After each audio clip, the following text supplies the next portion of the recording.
नमस्कार बच्चों, कक्षा 10वीं गणित अति महत्वपूर्ण प्रश्नों की श्रृंखला में आज हम पढ़ेंगे अध्याय 7 निर्देशांक ज्यामिति। और हमारा प्रश्न पहला है, बिंदुओं ऋण 5, 7 एवं ऋण 1, 3 के बीच की दूरी ज्ञात कीजिए। तो हल में हम सबसे पहले लेते हैं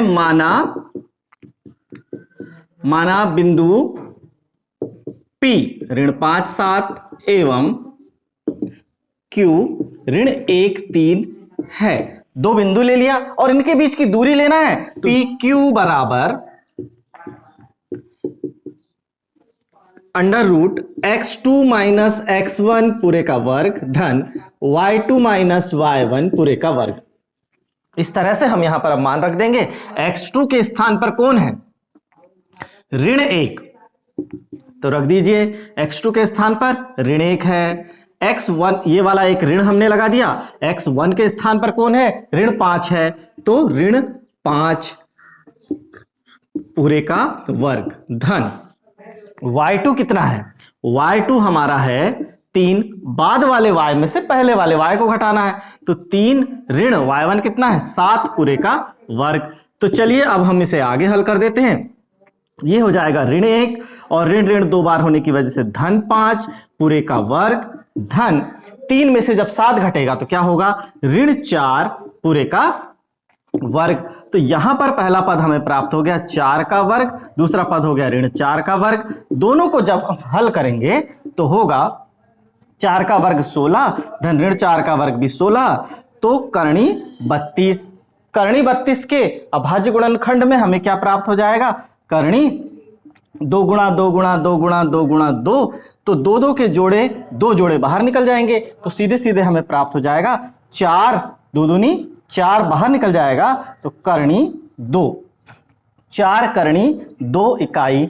यहां पर दूरी पी क्यू हमें प्राप्त हुई 4 करणी 2 इकाई। यही हमारा आंसर है। अब लेते हैं दूसरा प्रश्न। बिंदुओं ए बी एवं ऋण ए ऋण बी के बीच की दूरी ज्ञात कीजिए। तो हम हल में ले लेते हैं पुनः माना P ए बी, बिंदु P क्या है? ए बी है, एवं बिंदु Q ऋण ए ऋण बी है। तो दोनों के बीच की दूरी पी क्यू बराबर, पुनः हम सूत्र रख देंगे under root x2 minus x1 पूरे का वर्ग धन y2 माइनस y1 पूरे का वर्ग। यहां पर हमें केवल मान रखना है। हमें पता है कि पहला वाला मान x का होता है, दूसरा वाला मान y का होता है। पहले वाला बिंदु है इसलिए x1 y1, ये दूसरा वाला बिंदु है इसलिए x2 y2। सीधी सी बात है। अब हम इस मान को यहां पर रख देंगे तो हमें प्राप्त होगा ऋण a ऋण, एक तो ये परमानेंट वाला ऋण हुआ, लेकिन x1 का मान a है तो a पूरे का वर्ग धन y2 का मान हमारे पास है b ऋण y1 कितना है? देखिए y2 हमारे पास है ऋण b और y1 कितना है? b। अब हम यहां पर ले लेते हैं, तो इसे हल करने के बाद ऋण a और ऋण a मिलकर ऋण 2a पूरे का वर्ग धन ऋण 2b पूरे का वर्ग। तो दोनों को हल करने पर प्राप्त होगा ऋण 2 का वर्ग कितना हो गया? 4 और a वर्ग ऋण 2 बार होने की वजह से धन हो गया। इसी प्रकार ऋण 2 और ऋण 2 का वर्ग हुआ 4 b वर्ग। तो दोनों में से क्या कॉमन निकल जाएगा? 4 अंदर बचेगा a वर्ग धन b वर्ग। 4 का वर्गमूल हो जाएगा 2 अंडर रूट a वर्ग धन b वर्ग इकाई। यह आ गया बिंदु P एवं Q के बीच की दूरी।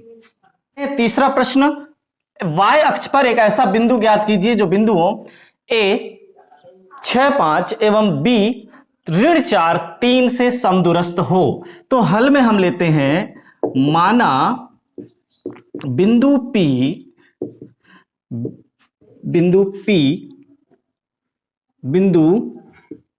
A एवं B से समदूरस्थ है। बिंदु P A एवं B से समदूरस्थ है। इस तरह से हम ले लेते हैं कि A है, ये बिंदु B है और इनसे समदूरस्थ बिंदु P है। तब चूंकि P कहां पर है? Y अक्ष पर है। चूंकि P y अक्ष पर है अतः P के निर्देशांक क्या होंगे?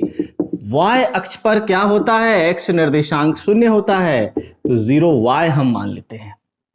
निर्देशांक माना 0y है। P के निर्देशांक क्या है, 0y है। क्यों? क्योंकि y अक्ष पर x निर्देशांक शून्य होता है। तो सीधे सीधे हम इन दोनों के बीच की दूरी लेंगे, दूरी AP और दूरी BP। तो लिख देंगे दूरी AP बराबर दूरी BP। AP और BP दोनों दूरियां कैसी हैं, बराबर हैं। तो देखते हैं यहां पर अंडर रूट A के निर्देशांक क्या है, 6 5, B के निर्देशांक क्या है, ऋण 4 3।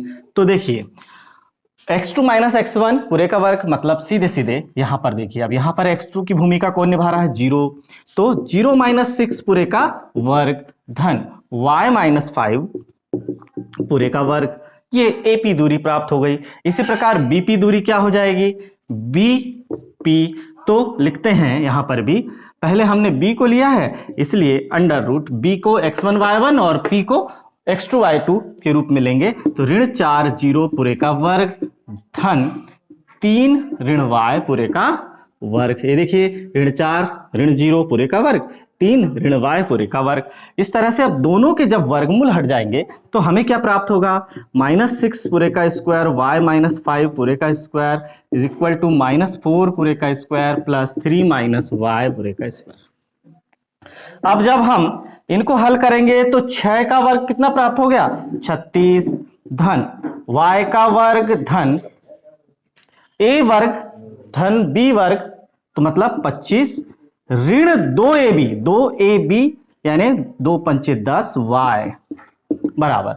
अब यहां पर ऋण 4 का वर्ग कितना हो जाएगा, 16 धन a वर्ग यानी 3 का वर्ग 9 धन b वर्ग यानी y का वर्ग ऋण 2ab यानी 6y। इस तरह से पूरे सवाल को हल करने पर हम पाएंगे कि ये y वर्ग से y वर्ग कैंसिल हो गया, तो ये हो गया 61 ऋण 10y बराबर, यहां पर कितना हो जाएगा 25 ऋण 6y। 6y इस तरफ आ जाएगा, 61 उस तरफ, या फिर हम ऋण 10y को पक्षांतर कर देंगे तो ऋण 6y धन 10y बराबर 61 ऋण 25। तो कितना प्राप्त होगा, 4y बराबर, 4y बराबर हमें कितना प्राप्त हो जाएगा, जब हम 11 में से 5 घटाएंगे तो 6 प्राप्त हो जाएगा और 5 में से 2 घटाएंगे तो 3 प्राप्त हो जाएगा। 4y बराबर 36। तो y बराबर हमें प्राप्त हो जाएगा 36/4, ये 4 बटे में हो जाएगा, तो ये हो गया 9। y का मान कितना प्राप्त हुआ, 9 प्राप्त हुआ। तो हम पता कर पाए कि y अक्ष पर ऐसा बिंदु जो बिंदु a और b से समदूरस्थ है कौन है, बिंदु P के निर्देशांक क्या होंगे, ये देखिए 0y है तो P 09 है। ये हमारा आंसर आ गया। चौथा प्रश्न लेते हैं, उस बिंदु के निर्देशांक ज्ञात कीजिए जो बिंदुओं 4 ऋण 3 और 8 5 को जोड़ने वाले रेखाखंड को आंतरिक रूप से 3:1 में विभाजित करता है। तो हम सबसे पहले हल ले लेंगे। माना बिंदु PXY जिसके निर्देशांक क्या है, XY हैं, बिंदुओं 4 ऋण 3 और 8 5 को जोड़ने वाले रेखाखंड को आंतरिक रूप से M1:M2 बराबर 3:1, M1:M2 अनुपात क्या दिया हुआ है, 3:1 के अनुपात में विभाजित करता है। ये हमने प्रश्न से ही लिख दिया है। तो सीधे सीधे प्राप्त होगा बिंदु P के x निर्देशांक, तो x निर्देशांक बराबर M1x2 प्लस M2x1 पूरे के बटे M1 धन M2 प्राप्त होगा। तो M1x2 देखिए ये है x1, ये है x2, ये है y1, ये y2, ये तो हमें पता है। तो सीधे सीधे हम क्या करेंगे, M1 कौन है, M1 3 है और M2 1 है। चलिए अब हम मान रख देते हैं, x का निर्देशांक हमें क्या प्राप्त होगा, M1 है हमारा 3, x2 हमारा कितना है 8 है, धन M2 है 1 और x1 हमारा 4 है। तो बटे M1 धन M2 1 धन 3 या 3 धन 1। तो चलिए लिख देते हैं। अब 8 3 24 धन 4 एकम 4/4 28/4 4 सत्ते 28। तो x निर्देशांक कितना प्राप्त हुआ? 7 प्राप्त हुआ। अब हम इसी प्रकार y निर्देशांक कैसे निकालेंगे? y निर्देशांक बराबर क्या होगा? m1 y2 धन m2 y1 पूरे के बटे m1 धन m2। क्या होगा? m1 कितना है? m1 3, y2 कितना है? 5, m2 कितना है? 1 और y1 कितना है? -3 बटे m1 धन m2 3 धन 1, तो 3 5 हो गया 15, -3 एकम 3/4 तो 12/4 और 4 तिया 12। तो सीधे बिंदु P के निर्देशांक क्या आ जाएंगे? आंसर बिंदु P के निर्देशांक, पहले x निर्देशांक क्या है? 7 और y निर्देशांक 3, 7 3 हैं। अब लेते हैं प्रश्न क्रमांक 5। बिंदुओं 4 ऋण 1 2 ऋण 3 को जोड़ने वाले रेखाखंड को समत्रिभाजित करने वाले बिंदुओं के निर्देशांक ज्ञात कीजिए। तो माना बिंदु A है हमारा 4 ऋण 1, B है ऋण 2 ऋण 3 को मिलाने वाला रेखाखंड AB और बिंदु P के निर्देशांक x1 y1 और Q के निर्देशांक x2 y2 हैं। तब दिए गए रेखाखंड AB को समत्रिभाजित करते हैं।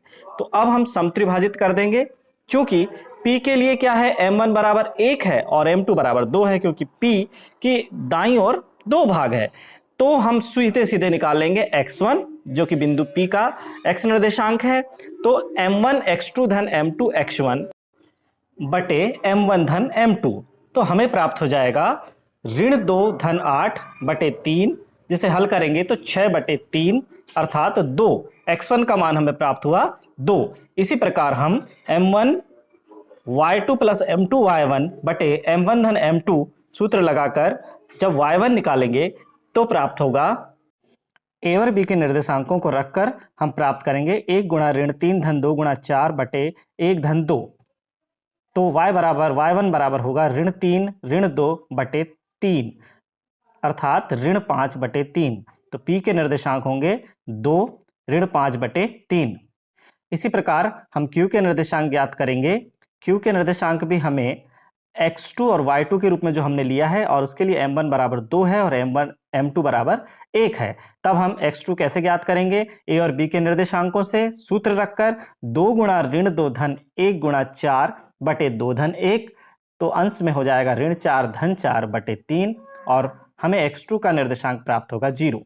इसी प्रकार y2 का निर्देशांक भी हम आंतरिक विभाजन सूत्र a और b के बीच में लगाकर ज्ञात करेंगे। 2 गुणा ऋण 3 धन 1 गुणा ऋण 2 पूरे के बटे 2 धन 1, तो अंश में हो जाएगा ऋण 6 ऋण 1/3 अर्थात ऋण 7/3।